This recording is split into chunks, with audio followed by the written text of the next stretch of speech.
नमस्कार, मैं सत्येंद्र कुमार और आप सभी को लोक नायक जयप्रकाश नारायण की जयंती की हार्दिक शुभकामनाएं और बहुत बहुत बधाई।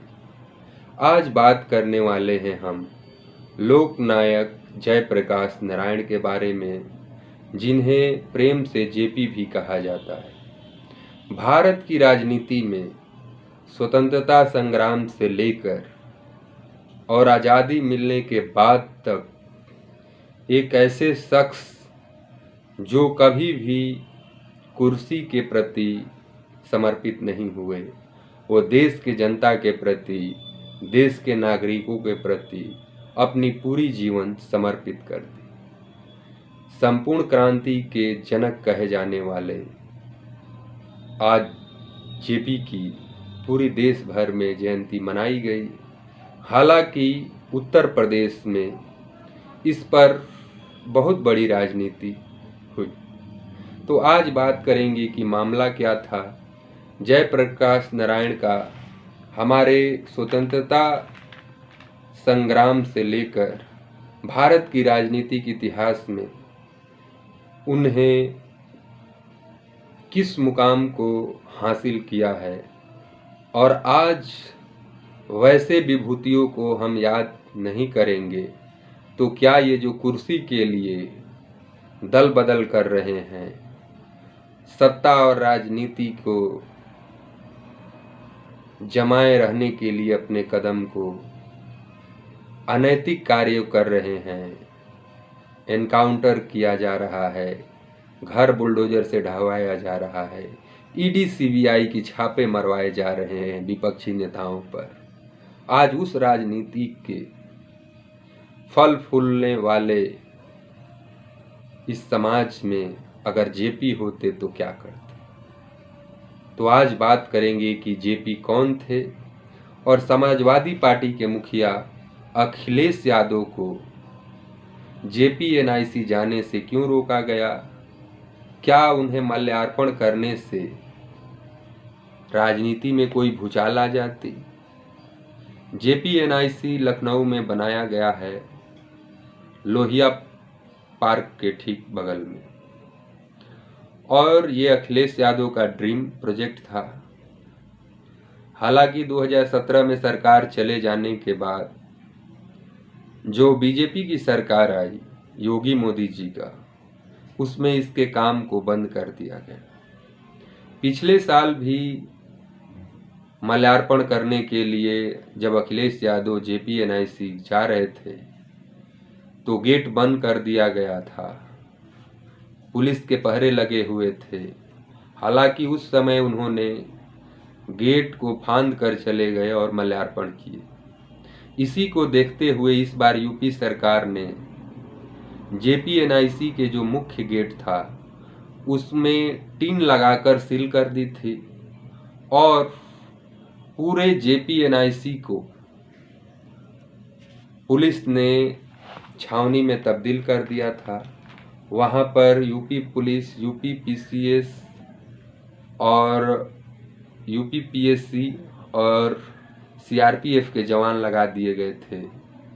यहाँ तक कि अखिलेश यादव के आवास को भी पूरा सील कर दिया गया था ताकि वो जेपी एनआईसी ना जा सके। हालांकि अखिलेश यादव ने ये ऐलान किया था कि वो जेपी एनआईसी जाएंगे और इसके लिए पूरे देश भर से समाजवादी पार्टी के कार्यकर्ता लखनऊ में जुट गए थे। बैरिकेडिंग पर तमाम तरह के जो कार्यकर्ता थे चढ़ गए थे। उनका कहना था कि एक बार अगर अखिलेश यादव हमारे नेता अगर आदेश देते तो ये बैरिकेडिंग कुछ नहीं है और हम तोड़कर जेपी एनआईसी जाएंगे। हालांकि अधिकारियों ने अखिलेश यादव से बातचीत की। उसके बाद अखिलेश यादव ने जयप्रकाश नारायण की प्रतिमा अपने आवास से बाहर निकाला और उसी रोड पर उनका माल्यार्पण किया।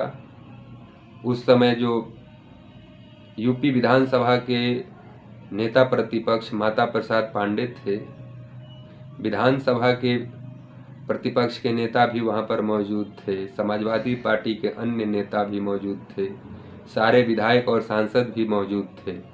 सभी ने माल्यार्पण किया। माल्यार्पण के दौरान अखिलेश यादव ने कहा कि यूपी सरकार जो है पहले गूंगी थी, बहरी थी और अब अंधी भी हो गई है, उसे कुछ दिखाई नहीं देता है। यहाँ भाजपा वाले तो नवरात्रि अपना घर पर मना रहे हैं, त्यौहार मना रहे हैं, और दूसरों को जेपी की जयंती मनाने से रोक रहे हैं। यहाँ पर तमाम पुलिस वाले कल से ही पहरे लगा दिए गए हैं। तमाम मीडिया कर्मी, कार्यकर्ता और समाजवादी पार्टी के लोगों को नवरात्रि नहीं मनाया दिया जा रहा है। और हम नहीं चाहते हैं कि हम इन पुलिस वालों को परेशानी में डालें। हालांकि त्यौहार का समय है और समाजवादी पार्टी चाहे तो उसे कोई नहीं रोक सकता है, और वो JPNIC जरूर जाएगी और वहाँ पर जयप्रकाश की माल्यार्पण जरूर करेगी। हालांकि उन्होंने कहा कि जब पुलिस वाले चले जाएंगे तो मैं जरूर JPNIC जाऊंगा। उसके बाद उन्होंने यह भी कहा कि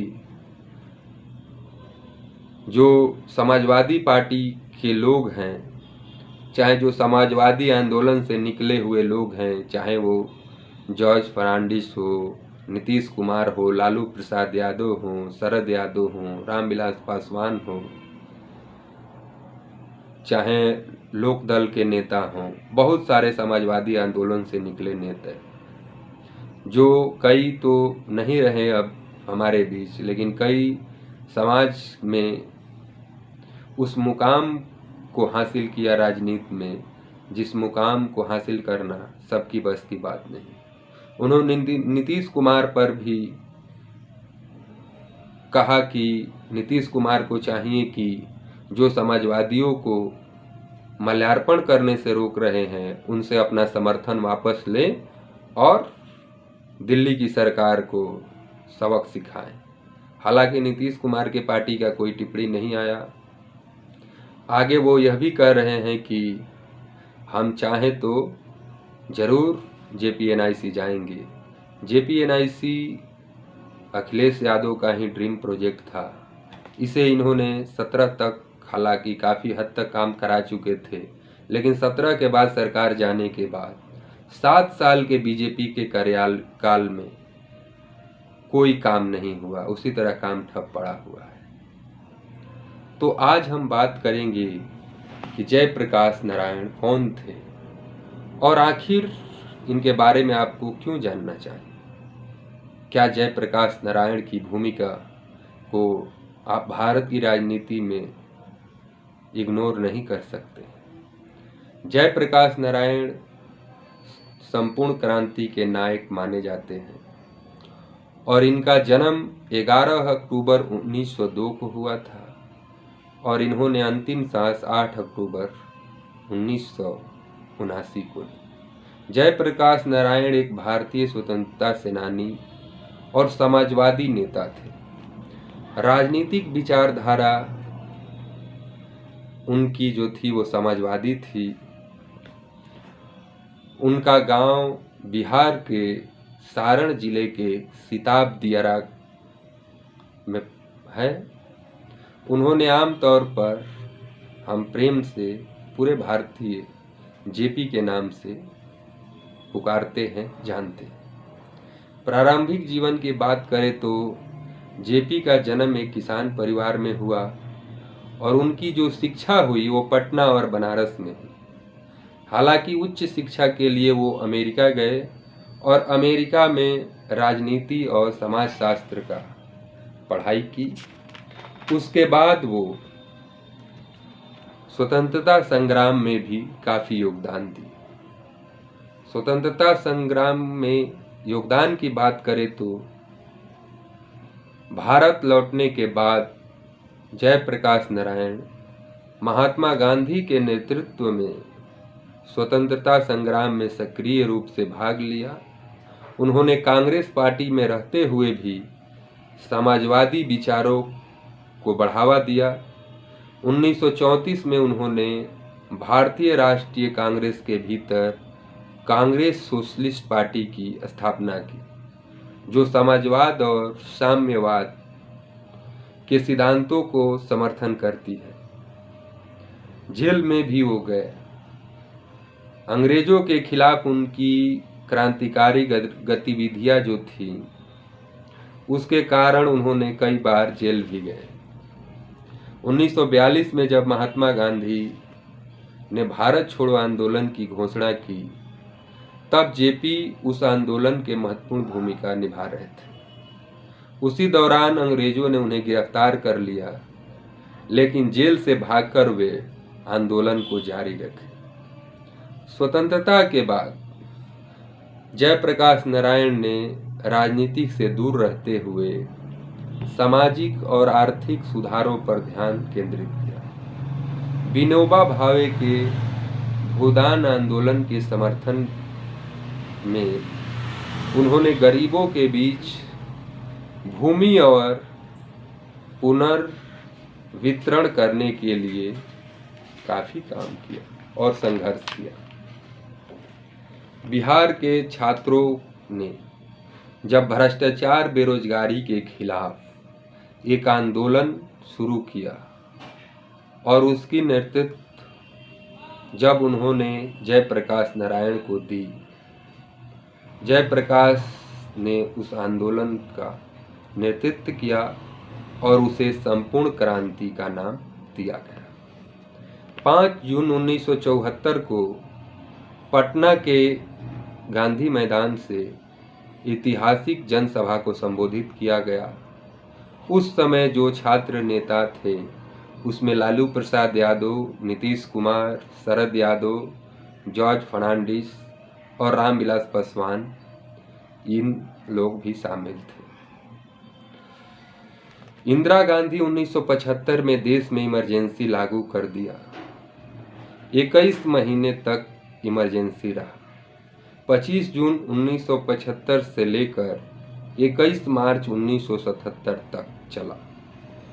19 से 21 महीने जेल में रहने के बाद जब तक आपातकाल खत्म नहीं हुआ, 1977 में आपातकाल खत्म होने के बाद आम चुनाव हुए, जिसमें जनता पार्टी की सरकार बनी। बड़ी जीत हासिल जनता पार्टी ने की और कांग्रेस को सत्ता छोड़ना पड़ा, इंदिरा गांधी को हारना पड़ा। उसके बाद भारत के चौथे प्रधानमंत्री के रूप में जनता पार्टी से मोरारजी देसाई को भारत के प्रधानमंत्री बनाया। इतने तेजस्वी वजस्वी हमारे जेपी थे और आज जेपी की जयंती मनाने नहीं दे रही है भाजपा सरकार।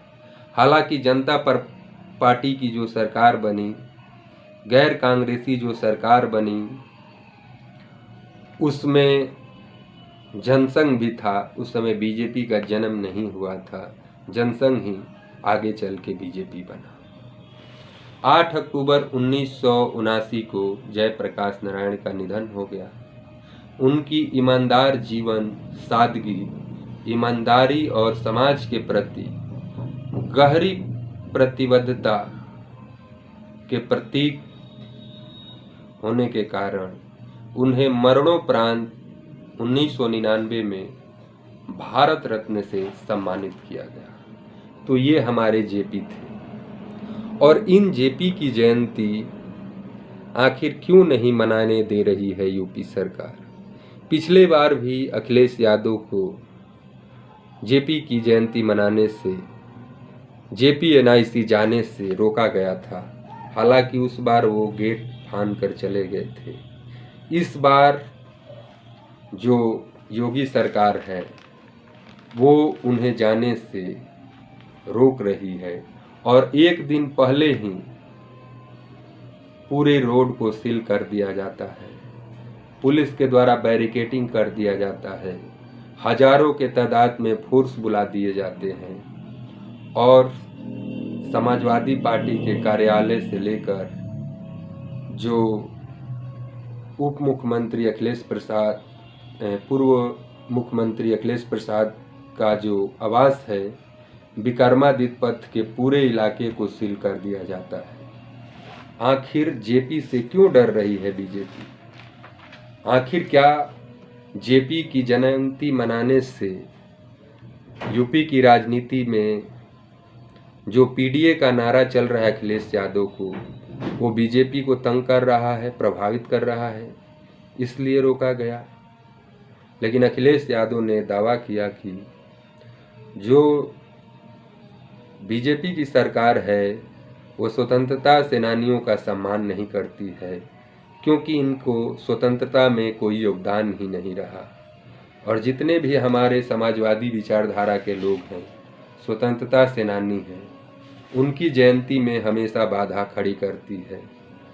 और इसका जवाब नीतीश कुमार जी को अपना समर्थन लेकर भारत सरकार से देना चाहिए।